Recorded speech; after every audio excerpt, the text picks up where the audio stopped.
Panginoon. Bago tayo sama-sama lumalangin upang maglalang gawa ng mga kapatid. Aling Kristo, pagpapay na sa Pagkira ng Pagkus, Pagkira ng Pagkira. Alam mo kayo natin ngayon?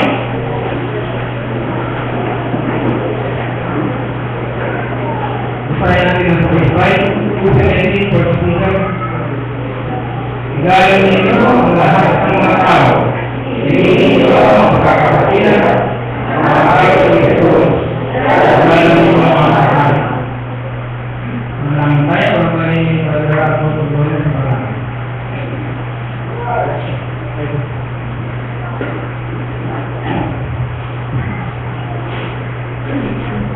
Kasilalang ito sa pagpangyarihan sa lahat, lakas Panginoon sa oras na ito.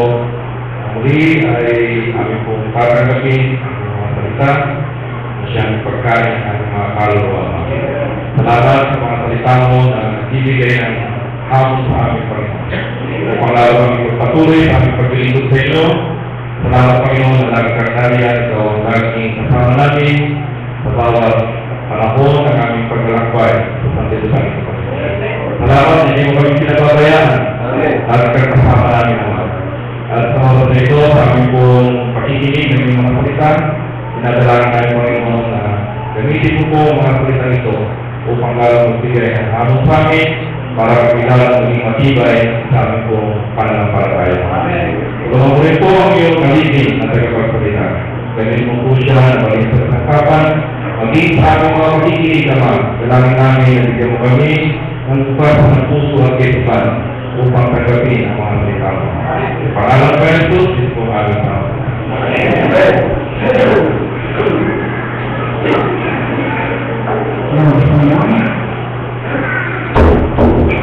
Ibigin ang pagkakapatilan.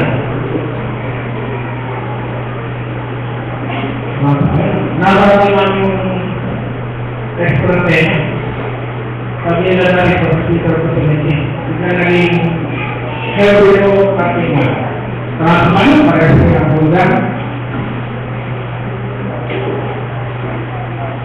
ada mga Kristiyan, meron tayo din, sabi ng Kapitolano, ang mga pinitilaw ay tinitira ng kamis na tao sa mundo.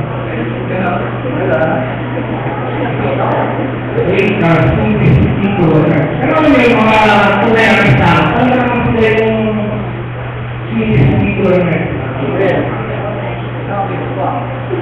pero nung nabasa, sabi niya, bago tayo magpapamahal sa mundo, meron pa rin tayo makikita ng pagkukulang ng tao sa kaya nangailangan yung pag-ibig sa pagkakapatilan. Ay nakakali, lalo na tayo kalawod, lalo na tayo kalapit sa Panginoon. At walang daw hindi na tayo natalo kung tayo nakakalitas na hindi na. Alam niya yan. At sa pagkakapatilan, dahil sa tayo na tayo ng mga, meron isang isinasagal, isang ituloy. Iisang katawan. Ang Kristo ng Diyos ay isinasagal ng Panginoon para ito'y lumusal o ito'y siguro na nakakalis. Alam po tayo na nakakapapang hindi tayo nakakalis. Kaya salamat sa Panginoon, kailangan ng pag-ibig. Sabihin, ibigin ang pagkakapatilan. Ang pinamalang bakit sa puso ay naaring makilala ng Panginoon kaya tayo sa kanyang English. Siyempre, kung nasalit ka magdala isang Panginoon, isang Diyos, isang katawan, isang English. Dahil sinasalit isa. Sa kapag mga kapatid, nasa isang pamilya lang tayo. Sa spiritual, dalawa lang ang pamilya. Pamilya ng Diablo at ang pamilya ng Diyos. Kaya ang pamilya ng Diyos na iglesia, hindi pa yan sana. Wala na pa yung ibang pamilya. Spiritual. Sa physical, wala rin kayong pamilya. May pamilya pamilya. Batalya. Choco. Illustrated. Parang ang iba. Pero sa spiritual mga kapatid, isang pamilya ng tayo. Kaya ibigin natin sa Christ, magmamahalan, bagamat meron tayong pagbubuhay. Kaya Panginoon, yung ating pag-aaralan, kumayang mga salita. Sinasabi ito sa Efeso, chapter 4, verse 15. Bahayin natin. Yung relation nyo, sinakailangan pieces join together para sa dito. Pagkakala, dito sa akin. Tetapi, hanggang sa isang kalamaw pala sa gawain ng Panginoon sa kanitibay ang kawan ni Kristo. Hanggang sa sinabi na ang pag-aayos ng pananampalataya ng pagkakilala sa akin ng Diyos, hanggang sa lubos na pala ng tao, hanggang sa tugat ng pangatawan ng kapos-puso ni Kristo. Mga kapatid, patay lumabot sa Panginoon tayo kasama sa Panginoon ng Diyos. Kabahalan na tayo sa kanilation. Kabahalan na tayo sa gawain ng Panginoon. Mayroon tayo tumuloy na ingatan ng Panginoon ng Diyos. At sa pagkakabawat sa akin tayo kasama sa Panginoon ng Diyos, kagabagin tayo. Hindi tayo katulad ni Kain. Nang Panginoon ng Diyos, nakakalayan ko ang sinabi niya, ako ba'y kagabagin at kagabagin mo? Kung nakita mo, tinatawag mo sa Panginoon. Tinatawag mo si Kain. Ikaw ba tinatawag sa Panginoon? Nakasalamin mo ba yun? Yung sasabi mo, kagabagin at ako.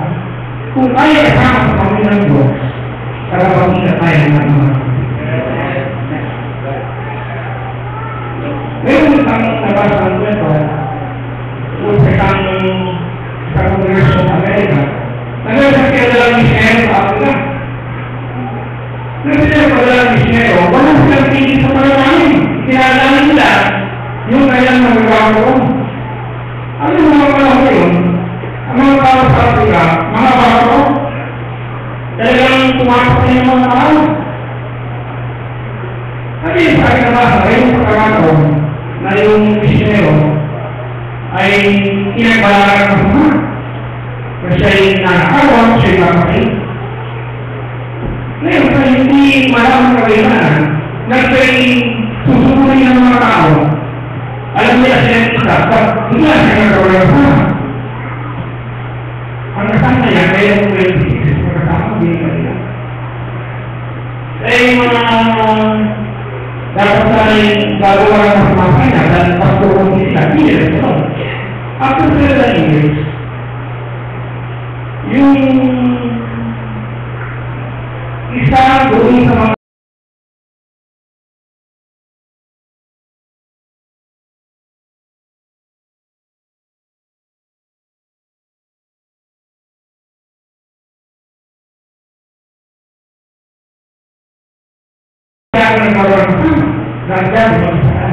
pero sa yung misyonero, alam naman nag-iisa lang ako doon. Ilan naman ibang kasama. Kaya kasi bumalik doon sa kanyang kongregasyon sa Amerika at sinabi niya yung kanyang rangsan. Dahil naman doon, anong pwede na nangyari doon? May naalala yung pasto.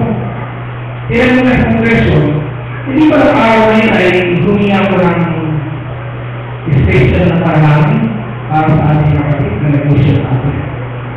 Ang sila nga, hindi sa inyo ang dumating upang manalaman. Dinagtaas ng kamay, mga kapatid, hinilang nila.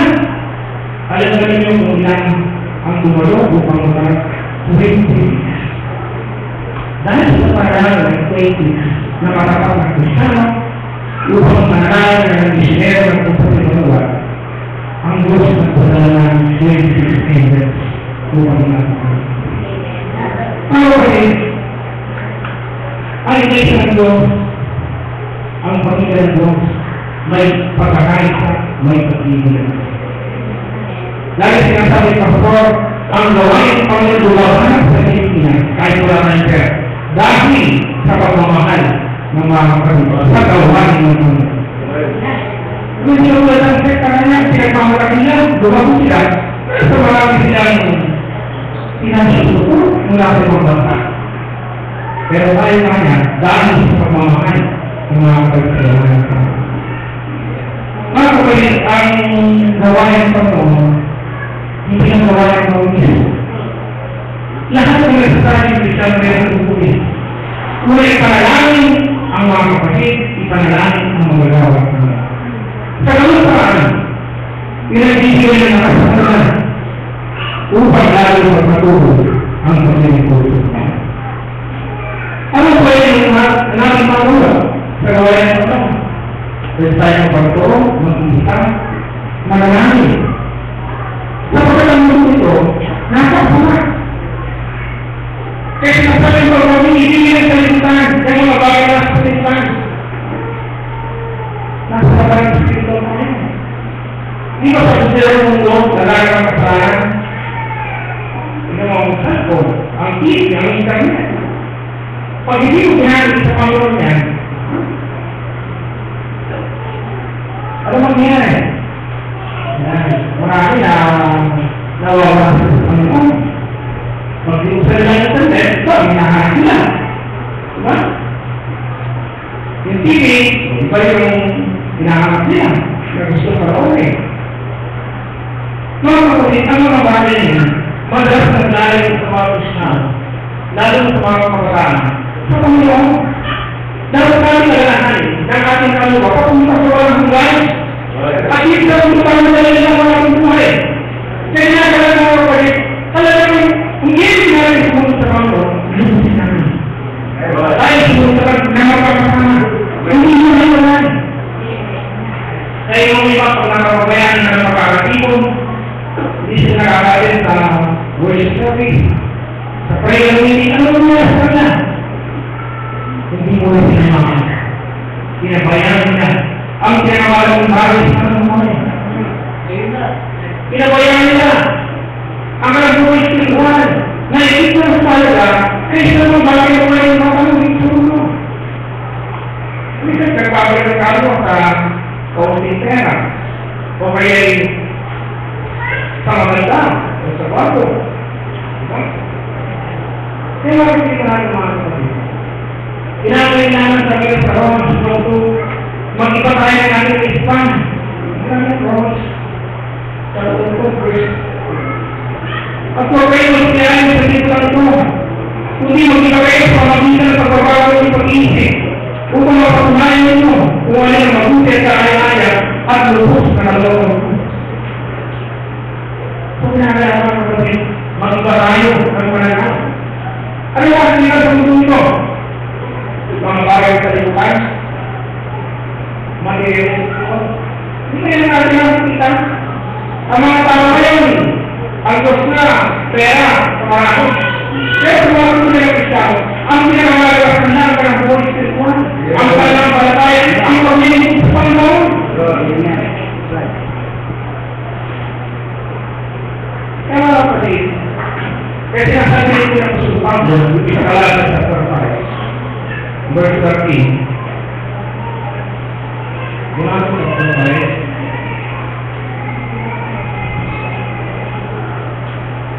Sabi rito.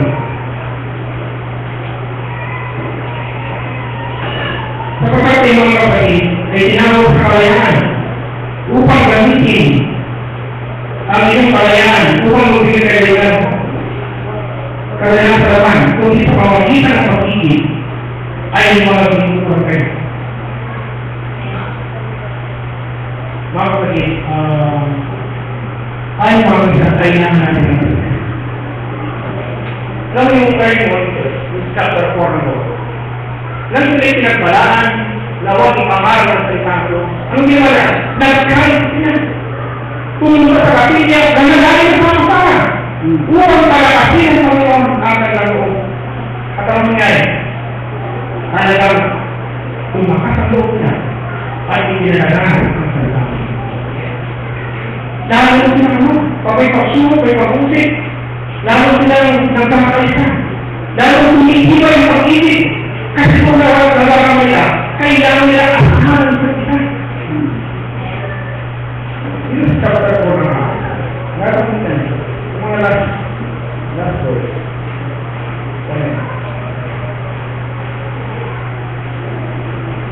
Verse 28. Upang gawin ang mga maikat na kanyang kamay. At kanyang pasyaw ang mangyari. At ngayon Panginoon, tingnan mo ang kanyang bala. At pagkalutusan ng mga linig na pwede ng iyong palikat ng mga pagkaman. Samantalang iyong inuulat ng iyong kamay upang magpagaling. At upang mangyari nawa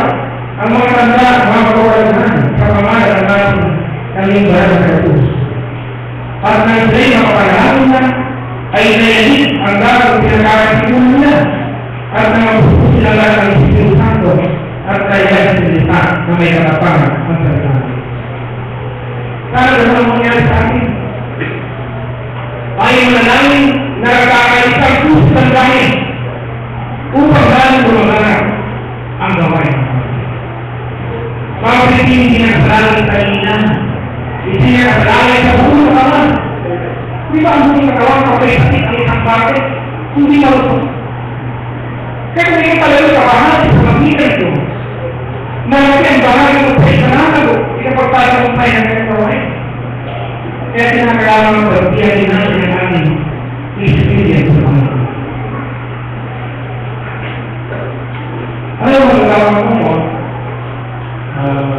Ako yung papasalamat sa Panginoon na nakasama ako sa Panginoon. Alam mo yung mga magkanda sa Panginoon ay malaking magpapala sa aking buhay yan. Kasi lang po, tumanda ko sa Panginoon. Ito sabihin ang Panginoon, hindi talaga siya sa kapapakanan. Talagang iingalan niya yung mga magiging kapapakanan. Kaya mga kapatid, kailangan natin mag-ayos sa amin. Kapusukan natin. Tingnan natin, maraming pangyari natin sa mundo. Ang kailangan natin mga kapatid, mga kapisalang kapapakanan ni maisipin sa Panginoon, maisipin sa kanyang gawain.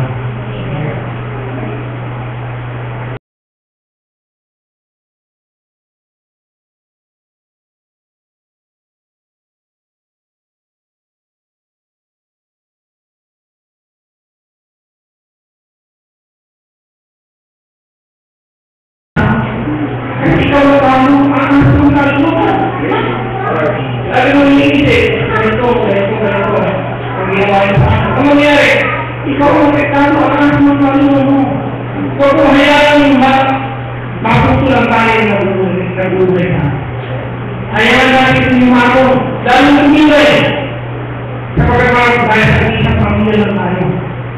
Wala na naman pamilya nyo, kundi ang revelation. Kaya kami pagtulong tungkol sa istorya ng isang misteryo na nagpunta sa ibang lugar. Hindi siya nagtagumpay, hindi wala maraming sa pasilita niya. After 7 years, bumalik siya sa kanyang kongregasyon, tamang-tamang priority. Hinihintay niya sa pagkakaya karoon na bagitin man lamang sa pangalan, bagitin man lamang sa pangalan ng kanyang pangalan. Sa mga sabi na nagtulong sa kanya. Pero mga kundahan yung kanya. Kaya matapos sa priority, nagkaroon sila bago sa kanto. At sinabi niya, kaya naman pala, hindi sinagpala ng Panginoon ang aming pagkakisyon sapagkat tinutulong mo tayo. Sabihin, nagkulang ang relasyon na ipanalangin ang kanyang kapatid ng mga.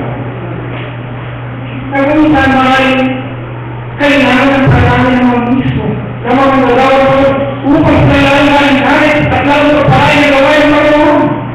At sa upang madalaman natin, kawahan tayo sa kanyang kapatid. Kaya kung pinapapasalaw sa Panginoon, may naligtas, may mga ibayo, maraming naligtas, nagawag ka, alam mo kapahagi ka. Pero kung may naligtas, may tumalik, bayo ka lang sa'yo. Mga kapatid, baka hindi ka kapahagi sa gawain ng Panginoon. Kaya mga kapatid, ang mundo ito, maging ang religious world, kapag na karang buwis. Wala na tayong ibang nakakita. Na talagang maglalagay ang salita ng Panginoon kundi ang mga tunay na pangalaman. Right. Pero mga kapatid na kailangan lubusan, ihandog ang ating buhay na upang tayo mapapigil gaya ang ating kagaya. Patience and tribulation. Bakit? Maraming pagsuko. Kaya dahil kailangan natin hindi natin kumpulan kung ang pagsuko, kalaking pagsuko, ang pwede tumating. Pero yung aking relasyon at pag-ibig sa Panginoon, diyan tayo ng mga. Because Mayor, sa isang musician, namatay siya na siya 7 years old, 76 years old. Pero nung Mayor, nang siya ay 22 years old pala, siya na-disgrasya, siya na-dahil sa kapag-meeting, sa isang magsada nasa lunch. Alam mo na, napakalas siya. 22 years old. Hindi siya nakatayo. Hindi siya nakabaw. Sa loob na, 44 years. At 42 years, 24 siya. So, in 42 years, hindi siya nakabaw. Yes, hindi siya nakabaw. Napakarami na kaya nakumpos na mga sino. Mga amin pa po sa Panginoon.